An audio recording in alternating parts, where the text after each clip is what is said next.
Hello, my name is Joe Evans, and today I'll be talking about crime and punishment. Wait, I think I got it wrong already. No, I said it wrong. Correct. Start again. Hello, my name is Joe Evans, and welcome to my presentation on crime and punishment. Today I'll be talking about sentence variation and the death penalty. Crimes can vary in the severity and the impact they have on victims' families. For example, a murder would have a bigger impact on the victim's family than if they were assaulted. Also, the punishment can vary depending on the offence they have committed and the criminal's history. Minor offences like shoplifting could get you a fine and/or community service. On the other end of the spectrum, murder might attract a life sentence. However, they will only serve 50 years, and if they behave in prison, then it will only be 25. Do you think 25 years is long enough for a murderer? No, neither do I. Prisons are full, and reoffending rates are currently at 74%, an all-time high. This might suggest prison isn't efficient in reforming criminals. It costs £30,000 annually to house a prisoner and provide them with their basic needs like food, water and treatment. If a murderer is in there for 50 years, this costs £1.5 million straight from the taxpayer's pocket. This is why some people want to reintroduce the death penalty for serious crimes. For minor offences, prison isn't effective unless they are persistent offenders. For example, one theft would get you a fine, and multiple thefts would land you in prison. I would also rather spend money on rehabilitation, drug treatment, or restorative justice. Restorative justice is a scheme that allows the offender and victim to meet.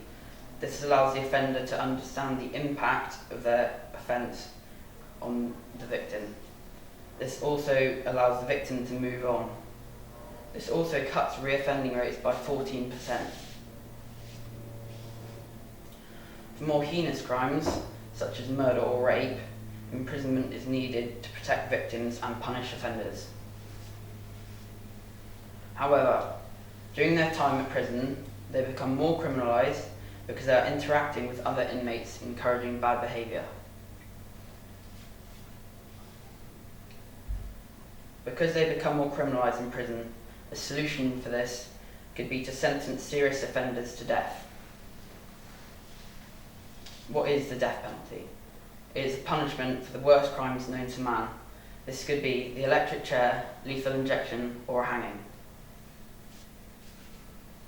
The death penalty was abolished in 1965.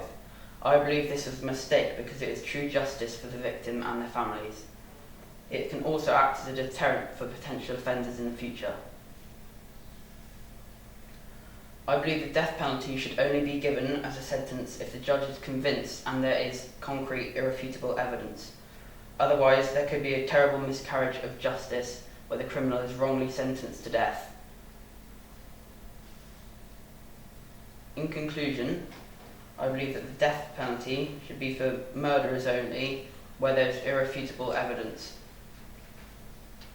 For other serious crimes and persistent offenders, I believe that they should be sent to prison, and for more minor offences, I would prefer to see community sentences and rehabilitation.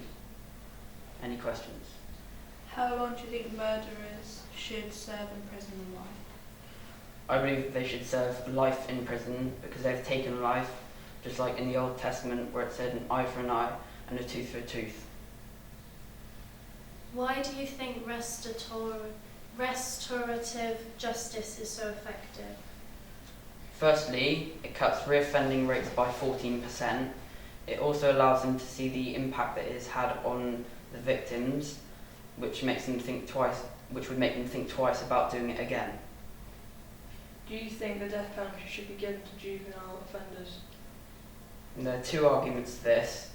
Because they are under 18, they are not yet adults and may not understand the responsibility that they hold.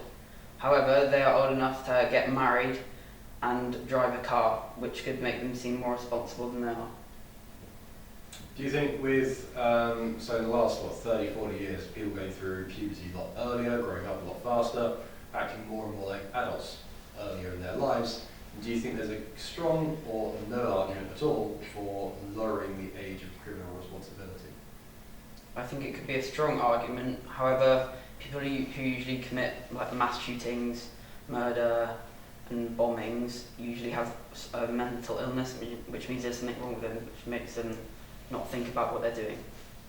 Okay, last question. At a time when schools and hospitals are running out of money, there's not a lot of money into public funding, do you think it's morally right to keep more rapists, murderers alive if it means that someone might be losing out on that funding? So someone might be in a hospital bed dying of nothing, not their own problem at all, heart disease, cancer, and yet they might die, whereas someone who's being harmful is being paid to be kept alive. Yeah, I think it is morally wrong. I think they should be sentenced to the death penalty. Firstly, because it saves taxes, which go to those people in hospital, and also it's what they deserve because they've killed someone, so they need to be killed. Thank you very much.